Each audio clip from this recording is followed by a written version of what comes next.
മമ്മൂക്ക എന്താണ് കഴിക്കുന്നത് അല്ലേ? നമുക്കൊക്കെ ഭയങ്കര ആകാംക്ഷയാണ് മമ്മൂട്ടിയുടെ ഡയറ്റ് അറിയാനായിട്ട്. മമ്മൂക്ക പല ഇൻ്റർവ്യൂവിലും പറയാറുണ്ട്, ഞാൻ എല്ലാ ആഹാരവും കഴിക്കും, പക്ഷേ അതിൻ്റെ പോർഷനാണ് റെസ്ട്രിക്റ്റ് ചെയ്യുന്നത്. അത് തന്നെയാണ് കാര്യം. നമ്മുടെയൊക്കെ ഒരു വിചാരമുണ്ട് ഡയറ്റിംഗ് എന്ന് പറഞ്ഞാൽ പട്ടിണി കിടക്കലാണ്. അത് തെറ്റാണ്.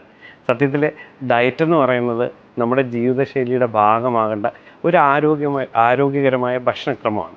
അതിൽ നമ്മൾ കഴിക്കുന്ന ആഹാരം തന്നെ പോർഷൻസ് റെസ്ട്രിക്റ്റ് ചെയ്ത് നമ്മൾ കഴിക്കുമ്പം നമ്മൾ ആരോഗ്യകരമായിട്ട് മാറും, നമ്മുടെ ലൈഫ് സ്റ്റൈൽ ഹെൽത്തി ആകും എന്നുള്ളതാണ് ഇവിടെ നമ്മൾ മനസ്സിലാക്കേണ്ടത്. ഇപ്പോൾ രാവിലെ നമ്മൾ ഉദാഹരണം ബ്രേക്ക്ഫാസ്റ്റ് നമ്മൾ കൺസിഡർ ചെയ്താൽ അപ്പമുണ്ട്, ദോശയുണ്ട്, ഇഡ്ഡലിയുണ്ട്, പുട്ടുണ്ട്.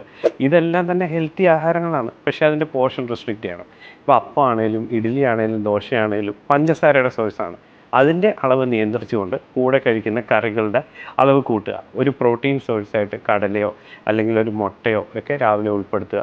പച്ചക്കറികൾ ഉൾപ്പെടുത്തിയാൽ അത് ബാലൻസ്ഡ് ഡയറ്റ് ആവും. ഉച്ചയ്ക്കാണെങ്കിൽ നമ്മൾ ചോറ് കഴിക്കുമ്പം ചോറിൻ്റെ അളവ് കുറച്ച് പച്ചക്കറികളും പ്രോട്ടീനും കൂടെ ചേർത്ത് നമ്മൾ കഴിക്കുമ്പം അതും ബാലൻസ്ഡ് ആവും. പിന്നെ നമ്മൾ അഡോപ്റ്റ് ചെയ്യേണ്ട ഒരു കാര്യം എന്ന് പറഞ്ഞാൽ മൈൻഡ്ഫുൾ ഈറ്റിംഗ് ആണ്. എന്താണ് മൈൻഡ്ഫുൾ ഈറ്റിംഗ്? നമ്മൾ കഴിക്കുന്ന ആഹാരത്തെ ആസ്വദിച്ച് രുചിയറിഞ്ഞ് നമ്മൾ കഴിക്കുക എന്നുള്ളതാണ്. പലപ്പോഴും ബ്രേക്ക്ഫാസ്റ്റൊക്കെ നമ്മൾ വിഴുങ്ങുകയാണ് ചെയ്യുന്നത്, കഴിക്കുകയല്ല. സമയമില്ല. നമ്മൾ ഓടി കോളേജിലും സ്കൂളിലും ഹോസ്പിറ്റലിലും ജോലിക്കുമൊക്കെ ആയിട്ട് ഓടുമ്പോൾ ഒരു 5 മിനിറ്റ് പോലും ബ്രേക്ക്ഫാസ്റ്റിന് വേണ്ടി നമ്മൾ മാറ്റി വെക്കത്തില്ല. അങ്ങനെ ആസ്വദിച്ച് കഴിച്ചാൽ വളരെ കുറവ് ആഹാരം കൊണ്ട് തന്നെ നമ്മുടെ വയറ് നിറയും.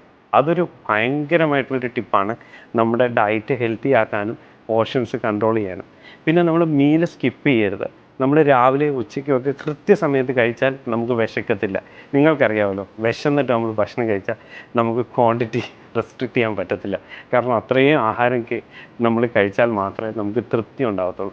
അപ്പോൾ ഇങ്ങനത്തെ കാര്യങ്ങൾ ശ്രദ്ധിച്ച് നമ്മുടെ മമ്മൂക്കയുടെയൊക്കെ ജീവിതശൈലിയിലെ ഈ ഡയറ്റൊക്കെ നമ്മൾ നമ്മുടെ ജീവിതത്തിലോട്ട് കൊണ്ടുവന്നു കഴിഞ്ഞാൽ കുറേ കാലം ഈ സുന്ദരമായ ഭൂമിയിൽ ജീവിതശൈലി രോഗങ്ങളൊന്നും വരാതെ മുമ്പോട്ട് പോകാൻ പറ്റും. അപ്പം മമ്മൂക്ക പറയുന്നതാണ് ശരി, എല്ലാ ആഹാരവും കഴിക്കാം, പക്ഷേ അളവുകൾ നിയന്ത്രിച്ചാൽ മതി.